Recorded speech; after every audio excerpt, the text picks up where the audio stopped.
What's up, everybody? Welcome to the video. In this video, day 2, part 2, I wanted to go over my next 12 weeks of training. This is kind of the first block in the 1-year plan. It's 12 to 13 weeks long. And what I want to do first is go over a little bit of terminology on what I'm going to be kind of talking about and the approach that I'm going to be taking.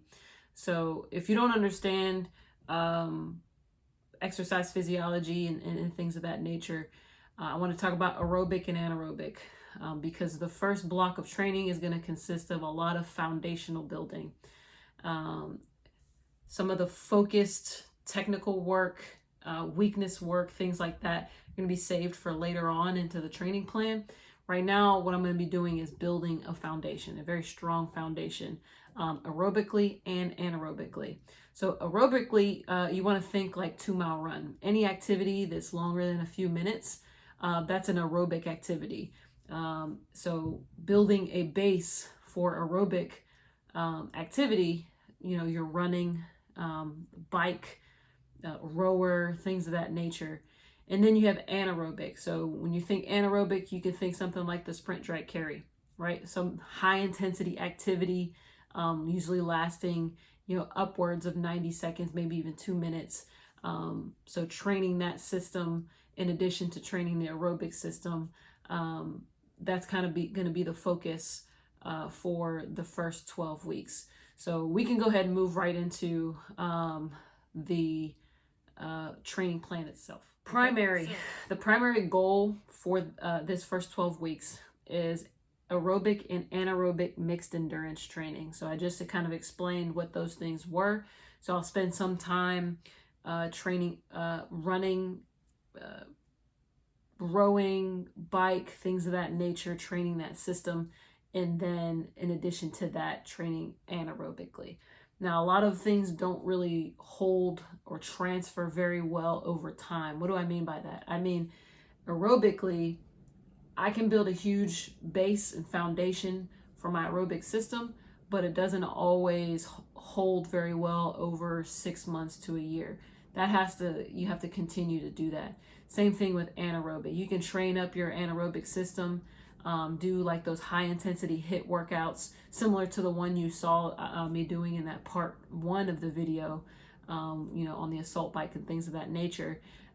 You can do that, and you can also lose it very quickly. Okay, so that's kind of why I'm just doing endurance, general aerobic and anaerobic mixed endurance training. So the secondary focus is going to be the general strength and building a good midline stability. That has to do with core. That's something that it takes some time to get to. That is also making sure that I maintain my ability to do leg tucks and my ability to embrace my core whenever I'm doing deadlifts and things of that nature. So that general strength.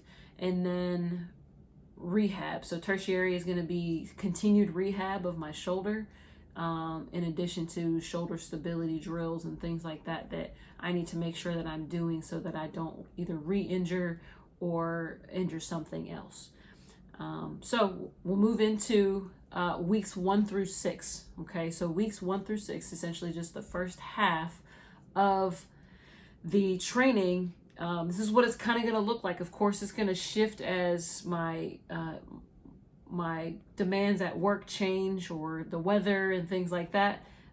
So I understand I'm going to have to remain flexible, but this is kind of the plan, right? So in the mornings, 5 days a week, I'm going to be doing the lifting / strength work as well as the core work. And then in the afternoon, evening, in AM, PM, really it's just first workout, second workout. I always want to make sure I put at least 6 hours between my first workout and my second workout to give my body a chance to recover and do what it needs to do. So for the afternoon / evening workout, 4 days of the week, I'll be doing that aerobic based training, right? So running, rowing, bike erg, ski erg, things of that nature. And then 2 days of the week, I'm going to be doing anaerobic. So that's what you saw in part 1, workout number 2 of this day's video. And that's kind of your HIIT workouts. And then every single day, and this will stay true throughout the entire program, is just continued rehabilitation of my shoulder. It's going to take a solid like 8 months to get back to 100%, and then just making sure I'm doing stability. So what I do want to do is talk about training the system. Running can take its toll on your body, on your ligaments, on your bones, on your tendons, and just your back. I mean, you guys have run before, I'm sure. And so when you're running, especially a lot of miles, training for an event like a marathon, 10K, 5K, things like that, it can take its toll. So I firmly believe in training the system. I know that a long endurance event is aerobic, and I don't always have to get out and pound the pavement in order to train that system. Okay, so I can get on the bike, the rower, my Peloton, the Stairmaster. So long as I'm keeping my heart rate within a certain level, I'm still training that system. I'm still training my body to deliver oxygen to the necessary muscles. Does that mean I don't run altogether? Of course not.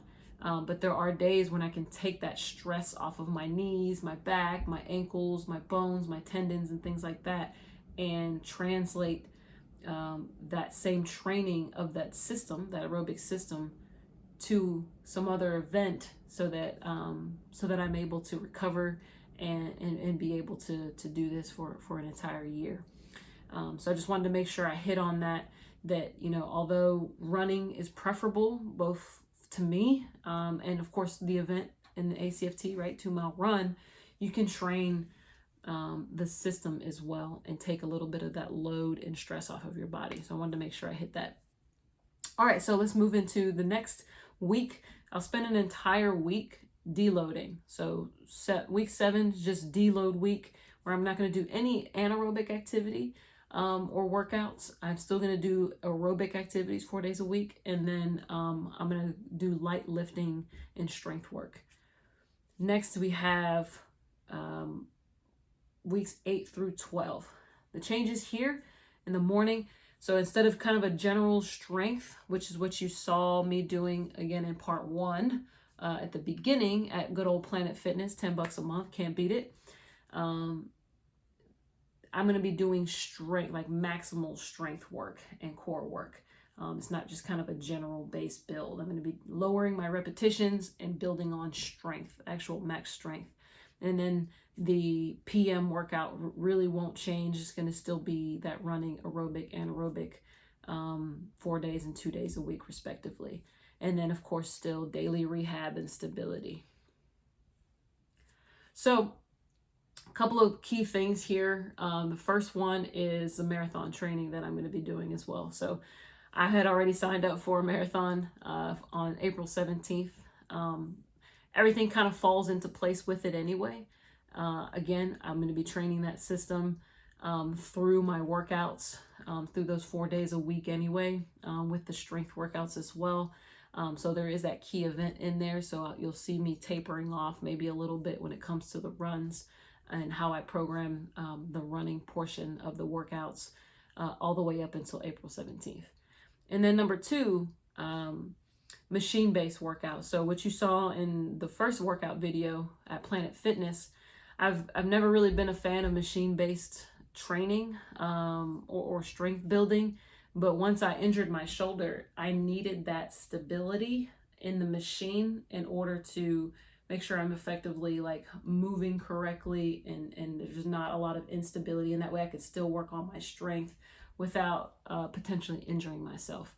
It actually has worked out pretty well. I've built strength. I've gained lean muscle mass while losing fat while doing those machine-based workouts. So I'm all for it, because right now the focus is not re-injuring this thing and continuing to build upon my baseline strength and that foundational strength. So that's the next 12 weeks. It's going to be adjusted here and there. I'm going to post pretty frequently in my workouts and things that I'm doing.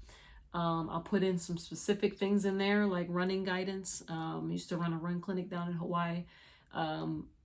Leg tuck guidance, things like that I know that may be burning at some of your guys' minds as to how, I was able to do, 20 leg tucks. Kind of, I'll always be able to do leg tucks, and I think I'm going to be able to show that to you guys and some of the tricks that I've used to build my strength and my ability to do stuff like that. So I'll make sure I give you guys all the content. Honestly, this is for you guys. This journey is for you guys, to help you, motivate you, and make sure that you can see the grind and see what it takes to get there, to get to the best version of yourself. So that's it for now.